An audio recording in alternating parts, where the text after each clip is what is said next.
Hello friends, जैसा कि आप जानते हैं कि हम लोग पढ़े अपने काम कर रहे हैं और वो काम है हमारा सी वाले मुहावरे, यानी कि मुहावरों की छोटी सी चेन जो कि मैं पहले शुरू की हुई थी। ए से लेके बी तक के मुहावरे हमारे पूरे कंप्लीट हो चुके हैं और सी का हम लोगों ने एक छोटा सेशन डाला हुआ था।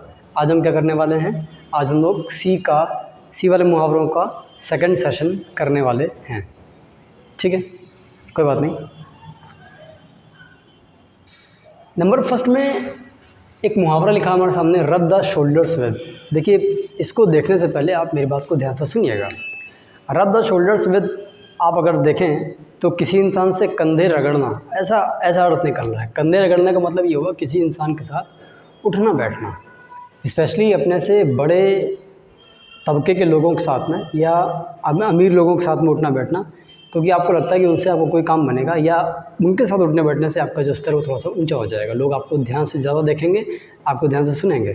तो रब शोल्डर्स विद का मतलब जो होता है वो होता है अपने से बड़े तबके के लोगों के साथ या अपने से अमीर लोगों के साथ उठना बैठना। ठीक है, यानी कि उनके साथ फ्रेंडली होना। अगर रिश्तों में गर्मी पैदा कर रहे हैं तो रब द शोल्डर्स विद यानी कि फ्रेंडली होना।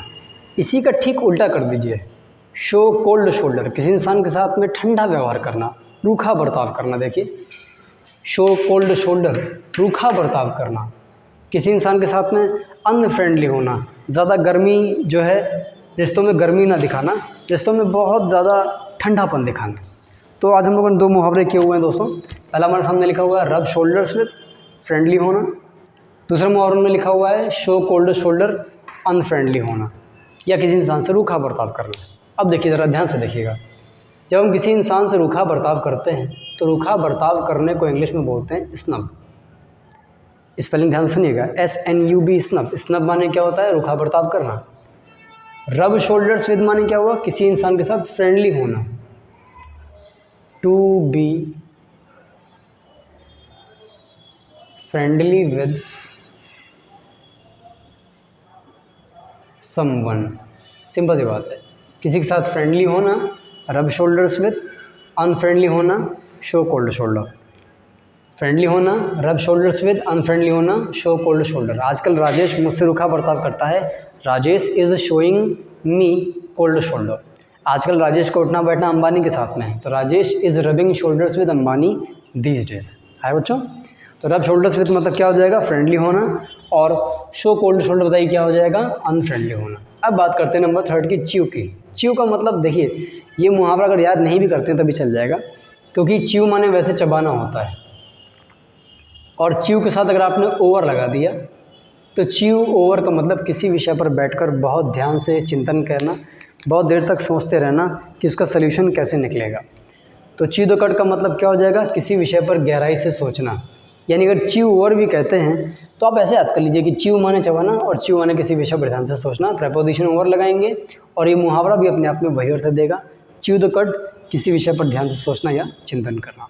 अभी तक हमने 3 मुहावरे किए हुए हैं, आप उन तीनों मुहावरों को ध्यान से देख लीजिए। हमारा सबसे जो पहला मुहावरा है वो क्या है?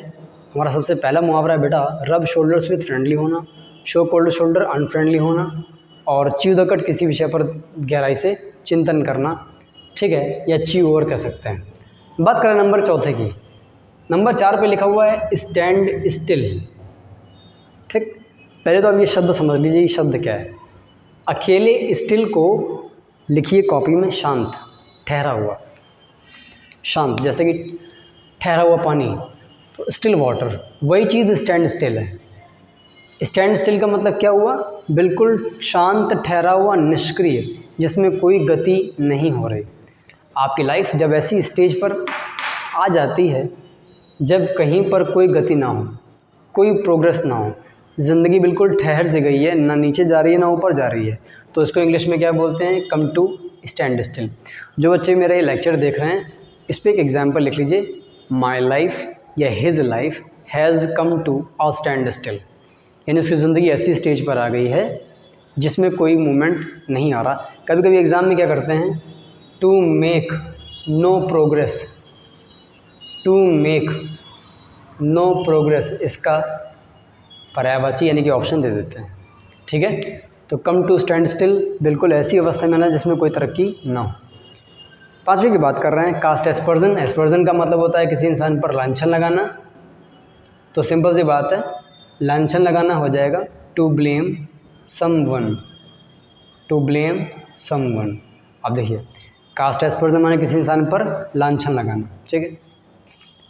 एस्पर्जन नहीं लिखना चाहते लांछन के लिए, तो मैं आपको एक बात बता दूं, कैल्यूमिनिएशन, सॉरी एक मिनट, अभी इसको मैं बाद में करता हूँ, पहले आप इसको वापस आइए। कास्ट एस्पर्जन माने क्या हो जाएगा, लांछन लगाना। एक बार फिर से देखते हैं, रब शोल्डर्स विथ फ्रेंडली होना, कोल्ड शोल्डर अनफ्रेंडली होना, च्यू द कट किसी विषय पर चिंतन करना, च्यूअर, कम टू स्टैंड स्टिल ऐसी अवस्था में जिसमें कोई तरक्की ना हो, to make no progress, to make no progress, come to stand still. Example लिख लीजिए, his life has come to stand still. Cast aspersion लांछन लगाना। अब बात करें नंबर 6वें की। नंबर 6वें में लिखा हुआ है कूल माने ठंडा, कूल माने ठंडा। कुकुम्बर, कुकुम्बर जो है वो ठंडे फलों के लिए, जैसे ककड़ी हो गया, खीरा हो गया, लौकी हो गया, ऐसे ऐसे ठंडे फलों को लगाते हैं। अब जाहिर सी बात है, एज लगा हुआ है तो मतलब के जैसा हो जाएगा। तो जब भी कोई इंसान मेंटली बहुत ठंडे स्वभाव का होता है, जिससे गुस्सा जल्दी फल्दी नहीं आता, शांत स्वभाव का होता है, अपने आप को मुश्किल परिस्थितियों में भी शांत रखता है, उसको बोलते हैं कूल एज अ कुकुम्बर। जो आसानी से गुस्सा ना हो, अपने पे कंट्रोल रखे। लिख लीजिए, शांत स्वभाव वाला व्यक्ति जो धैर्यवान होता है और मुश्किल में अपना आपा नहीं खोता। कूल एज अ कुकुम्बर, शांत स्वभाव वाला व्यक्ति। आप लोगों को पता होना चाहिए, जो इंसान शांत स्वभाव का होता है, जिसे गुस्सा नहीं आता, उसको हम इंग्लिश में बोलते क्या हैं, कंपोज्ड, कंपोज्ड। आपको पता है धैर्य को पेशेंस कहते हैं, पेशेंस। लेकिन जो इंसान धैर्यवान होता है, उस इंसान को क्या बोलते हैं, उस इंसान को पेशेंट कहते हैं, PATIENT। तो कंपोज्ड और पेशेंट क्या है, पर्यायवाची हैं। तो कूल एज अ कुकुम्बर, शांत स्वभाव का व्यक्ति, पर्यायवाची हो जाएगा कंपोज्ड और पेशेंट, ठीक है। महेंद्र सिंह धोनी के लिए बड़ा यूज़ होता है कि Mahendra Singh Dhoni is as cool as a cucumber, ठीक है। अब बात करें नंबर 7वें की। इससे पहले कि मैं नंबर 7वां पढ़ाऊँ, आप यहाँ पर ध्यान दीजिए, एक वर्ड लिखा हुआ है शेड। क्या है, SHED, शेड। शेड का मतलब क्या होता है? शेड के दो मतलब है, कॉपी में नोट करिए। पहला मतलब है पेड़ों से पत्तों का झड़ना, दूसरा है बहाना, आंसू बहाना। पेड़ों से पत्तों का झड़ना और दूसरा क्या है, आंसू बहाना। इसलिए जब भी आप किसी इंसान के सामने कहते हैं आंसू मत बहाओ, डोंट शेड टीयर्स। पेड़ों से पत्तों का झड़ना, आंसू बहाना। क्रोकोडाइल टीयर्स का मतलब क्या हुआ, मगरमच्छ के आंसू बहाना, यानी कि झूठे आंसू बहाना, यानी to pretend, false emotions. False माने नकली, इमोशंस माने भावनाएं, प्रिटेंड माने बहाना करना। प्रिटेंड की स्पेलिंग क्या है, PRETEND। नकली भावनाओं को प्रदर्शन करना। जब कोई इंसान आपके सामने रोता है, आप कहते हैं घड़ियाली आंसू मत बहाओ, ये ढोंग मत करो, तो आप कहते हैं डोंट शेड क्रोकोडाइल टीयर्स। तो शेड माने हो गया आंसू बहाना। क्लियर है, 7 तक कर लिए हैं। एक बार पूरी नज़र मार लेते हैं। रब शोल्डर्स विद, ध्यान से सुनिएगा बिल्कुल। रब शोल्डर्स विद फ्रेंडली होना, शो कोल्ड शोल्डर अनफ्रेंडली होना, चीज़ों का चिंतन करना, कम टू स्टैंड स्टिल कोई प्रोग्रेस ना करना, कास्ट एस्पर्जन लांछन लगाना, कूल एज कुकुम्बर शांत स्वभाव का, क्या बोलेंगे, कंपोज्ड, शेड क्रोकोडाइल टीयर्स झूठे आंसू बहाना, नकली इमोशंस का प्रदर्शन करना। अब बात करें नंबर 8वें की। नंबर 8वां बेहद इंपॉर्टेंट है। जब कोई व्यक्ति, देखिए कट एबव, एबव माने क्या होता है, ऊपर। कट को आप थोड़ा सा इग्नोर करके पढ़िए। कट मान लीजिए क्रिया हो गई। तो जब कोई जब कोई व्यक्ति तुलना में ऊपर यानी कि बेहतर होता है, जब कोई व्यक्ति तुलना में ऊपर यानी कि बेहतर होता है, तो क्या होता है, कट एबव, तुलना में बेहतर होना, तुलना में बेहतर होना। देखिए टू बी बेटर, सिंपल सी बात है, to be better. Ram Shyam से ज़्यादा बेहतर है, तो राम कट्स एबव श्याम। ये एग्जांपल लिख लीजिए, राम कट्स एबव श्याम। आप नोट कर रहे हैं ना, नोट करते रहिए। राम कट्स एबव श्याम, तुलना में बेहतर होना, ठीक। जिन लोगों को नहीं पता है जान लें। कट के लिए एक वर्ड और पूछा जाता है, cut out for something. Cut out for something का मतलब होता है किसी चीज़ के लिए पूरी तरह से उपयुक्त या योग्य होना। जैसे आपने सेंटेंस बोला हुआ है कि मैं इस गेम के लिए परफेक्ट नहीं हूँ, तो I do not cut out for this game. तो कट आउट फॉर माने क्या हो जाएगा, किसी चीज़ के लिए पूरी तरह से परफेक्ट होना, परफेक्ट होना। अब बात करें नंबर 9 की, काउच। काउच माने क्या होता है, सोफ़ा। पोटैटो माने क्या होता है, आलू। सोफे का आलू नहीं, बिल्कुल नहीं। काउच पोटैटो का मतलब होता है एक ऐसा व्यक्ति जो दिन भर बैठा बैठा घर पर सोफे पर बैठा रहता है और बैठे बैठे आलू बन जाता है। मतलब क्या है, टीवी देखता रहता है। एक ऐसा इंसान जो दिन भर घर पर बैठा रहता है, टीवी देखता रहता है, ऐसे इंसान को काउच पोटैटो कहते हैं। फिलहाल ये मुहावरा पिछले 2-3 साल में काफ़ी रिपीट हुआ है एग्ज़ाम में, स्पेशली एयरफोर्स वगैरह में ज़्यादा आया है, एसएससी में 10+2 में भी आया हुआ है। तो काउच पोटैटो एक ऐसा इंसान जो दिन भर टीवी देखता है। अब बात करें नंबर 10वें की। क्राई माने रोना, ओवर माने किसी बात पर, स्प्लिट माने फटे हुए, मिल्क माने दूध पर। दूध फट गया है इसलिए रो रहे हैं। दूध फटने के बाद रोना मतलब क्या है, नुकसान होने के बाद नुकसान के लिए पछताना। अब पछताए होत क्या जब चिड़िया चुग गई खेत, सुना होगा आपने। इसका मतलब ये है कि किसी बात के लिए पछतावा करना, लेकिन पछतावा करना बेकार है क्योंकि नुकसान जो होना था वो हो चुका है। इसीलिए पछतावा करने के लिए जो ऑप्शन देते हैं इंग्लिश में वो क्या देते हैं, टू रिग्रेट। रिग्रेट माने क्या होता है, पछताना। ठीक है, पछताना। क्राई ओवर स्प्लिट, नुकसान होने के बाद पछताना। To regret for the loss लिख सकते हो, to regret for the loss कर दीजिए। अब बात करें नंबर 11वें की, कट नो आइस। इसको सीधे देख लीजिए। अगर आपने मैं इसमें एग्जाम्पल लिख देता हूँ, आपको याद हो जाएगा। देखिए ज़रा, it cuts me no ice, it cuts me no ice. इसका मतलब इससे मुझे कोई फ़र्क नहीं पड़ता, इससे मुझे कोई फ़र्क नहीं पड़ता। कट नो आइस, कोई फ़र्क ना पड़ना, कोई फ़र्क ना पड़ना। It cuts me no ice, example फिर सुनिए। It cuts me no ice, इससे मुझे कोई फ़र्क नहीं पड़ता। To have no effect, option के तौर पे लिख लीजिए टू हैव नो इफेक्ट। ठीक है, बात करें नंबर 12 की। कर्टेन मतलब होता है पर्दा। लेक्चर का मतलब जानते ही, भाषण सुनाना। बेडरूम में बेडरूम में यानी कि शयन कक्ष में जब पत्नी अपने पति को डांटती है तो पत्नी द्वारा पति को दी गई डांट, कभी कभी पति द्वारा भी पत्नी को दी गई डांट, उससे कोई मतलब नहीं है। फिलहाल ये है कि lecture by wife to her husband is called curtain lecture. पत्नी के द्वारा पति को दी जाने वाली डांट बेडरूम में क्या कहलाएगा, कर्टेन लेक्चर है। और जिस घर में पत्नी का शासन चलता है वो कहलाता है पेटीकोट गवर्नमेंट। पेटीकोट, ये स्पेलिंग आप थोड़ा सा एक बार चेक कर लीजिएगा, डबल टी है कि नहीं मुझे थोड़ा कंफर्म कम है, देख लीजिएगा, कभी दिमाग से चीज़ उतर जाती है। तो पेटीकोट गवर्नमेंट एक ऐसा घर जहाँ सिर्फ पत्नी का शासन चलता है। ठीक है, 3 मुहावरे बेहद इंपॉर्टेंट, ध्यान सुनिएगा। काउच पोटैटो, दिन भर टीवी देखने वाला। कर्टेन लेक्चर, पत्नी की डांट पति को। और पेटीकोट गवर्नमेंट, जिस घर में पत्नी का शासन चलता हो। अब बात करें नंबर 13वें की, करी फेवर।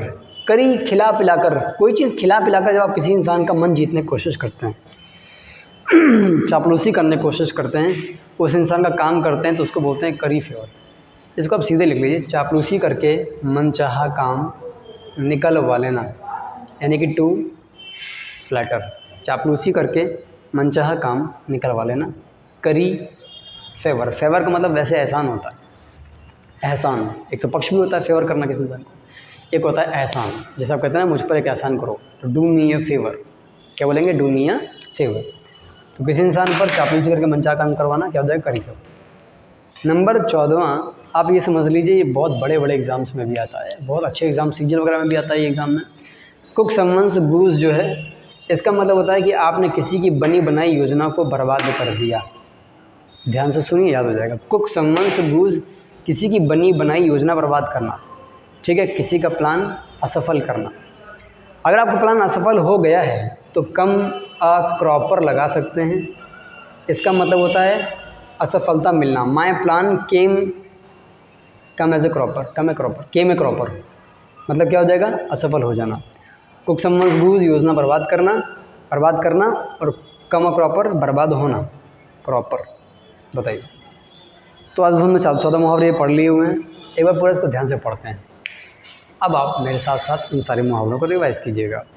पहला मुहावरा मैंने बताया था, रब शोल्डर्स विद। रब शोल्डर्स विद का मतलब मैंने क्या बताया बच्चों, टू बी फ्रेंडली। किसी इंसान से रिश्तों में गर्माहट पैदा करना मतलब फ्रेंडली होना।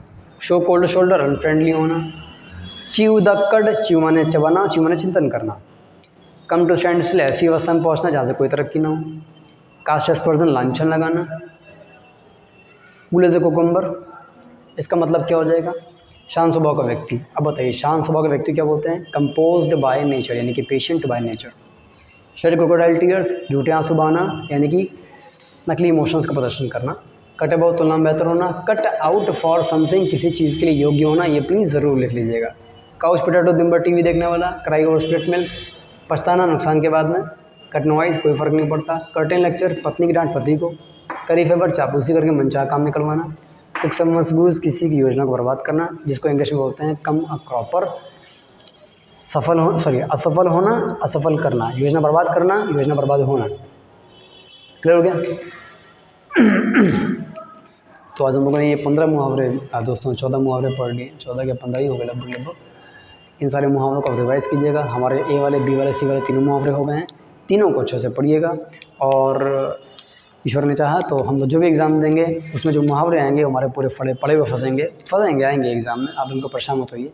लगभग पूरे 99% चांसेस हैं कि हम लोग ये एग्ज़ाम में हमको मिलेंगे। इसीलिए मैं आपको साथ में ऑप्शन बताता जा रहा हूँ। एक दो बार का ध्यान से रिवाइज़ करके पढ़ेंगे, रिपीट करके, तो कोई सेंटेंस पूरा ये मुहावरा पूरी याद हो जाएगी। ठीक है दोस्तों, सी वाले मुहावरे में ख़त्म होते हैं। आज मैंने कोई भी लेक्चर नहीं डाला है वोकैब के ऊपर, वो मैं आपको कल डालूंगा। यानी कि कल आपको फिर से वही 7 से 8 वोकैब का लेक्चर, 1 वर्ड का भी मैं डालूंगा, लेकिन थोड़ा सा पहले समय दीजिए, पहले ये काम हल्का हो जाए, फिर हम लोग आगे बढ़ेंगे। ठीक है, इसको तैयार करिए दोस्तों। मिलते हैं कल के टर्न पे डी वाले मुहावरों से हाजिर होंगे फिर से। ठीक है, हाँ, इसको शेयर ज़रूर कर दीजिएगा उन लोगों को जो कहीं पर नहीं पढ़ पा रहे हैं बेचारे, या जो घर पर पढ़ रहे हैं। ठीक है, ठीक है।